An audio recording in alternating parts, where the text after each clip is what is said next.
Alright, hello everyone. This is our wrap-up video on clauses and phrases.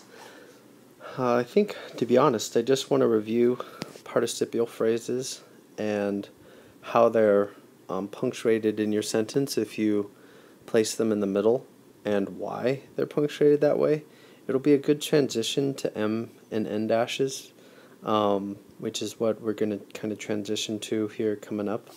But basically, for this video, we're going to primarily look at participial phrases and then just remind ourselves of the distinction between what a clause and a phrase is to help us just distinguish it if we ever have to identify them, or just for the betterment of our own writing and understanding of what we're saying. So let's get started. Alright, so when we first looked at participial phrases, we primarily looked at the ing ending, which is the present participle form of the word. And so basically when we have those, you'll see that they'll always be used as an adjective modifying a noun, and in very special cases they can be kind of modifying a noun and modifying a verb. That's not really that important, just in case any of you also have heard that. That's just a little kind of mention, but I wanted to show you beyond the ing present tense ending to identify like whether or not something's a phrase, for instance, rather than a clause, or just to kind of help you feel comfortable with it, are the past participial forms that are really common. So these are some of the main ones. So there are cases of irregular verb forms, and for instance, the word froze, for instance, froze, freeze, frozen, but we don't say freezed, you know.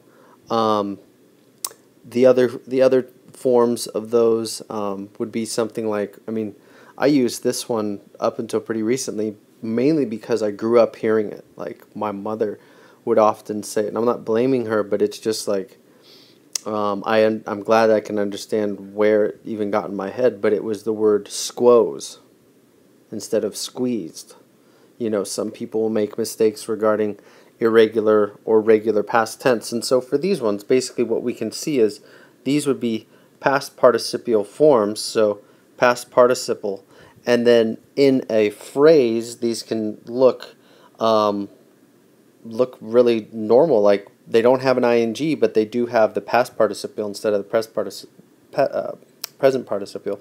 So let me kind of show you guys just a couple examples, and then I'll review phrases and clauses, and it'll be a kind of short to the point video, just wrapping all this up. So let's look at some examples of these participial phrases using past participles.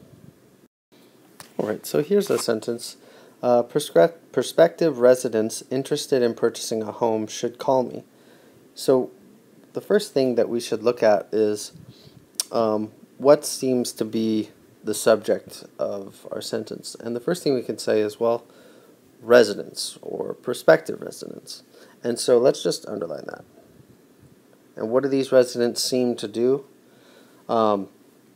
We have should, and then call, working together. And so we have prospective residents should call me, would be, the object of the verb there, me. And so basically everything in between this, interested in purchasing a home, is a participial phrase utilizing one of those past participle forms. So the reason why, for instance, there are no commas here is because that information is essential to the sentence. Remember how we've been talking a lot about parenthetical thoughts? So this is where the transition to M dashes and parentheses comes in. We've been talking about parenthetical thoughts a lot in class, but the reason why this particular sentence wasn't originally written utilizing commas was because this participial phrase information is essential to the sentence, and I really like that approach. One of our checks for correctness is that if you can remove it and you have a complete sentence, you're good to go. And so that really, I think, will help us dealing with the question of commas, because if you remove this content, you're not saying the same thing, you know. You do have a complete sentence grammatically, but if it's essential for what you're trying to say, you don't have to set it off by commas or set it off with commas, and we'll review that a little more. Let me just show you one more example of the past participle, and that'll remind us of clauses and phrases and the differences, really just the definition, and we'll be all set, okay? So here's another one. The skunk, frozen in place, looked like he might spray us. And so if you notice, I did include commas here, merely because I think for this sentence, if I were really in this situation, I would be primarily worried about the fact that he might spray us, rather than the fact that he's frozen in place. It's more just what the skunk is, like in this moment. And so setting it off lets you see that this is a past participial with an irregular form, past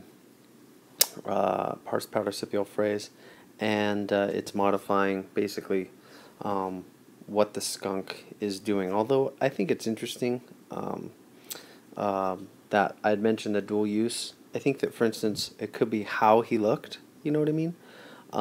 Because I'm kind of speaking figuratively. He's probably not literally frozen in place, he's figuratively frozen in place, but anyway, maybe a dual use situation. So just wanted to show you that participial phrases can have those endings, and they don't always have to have the ing.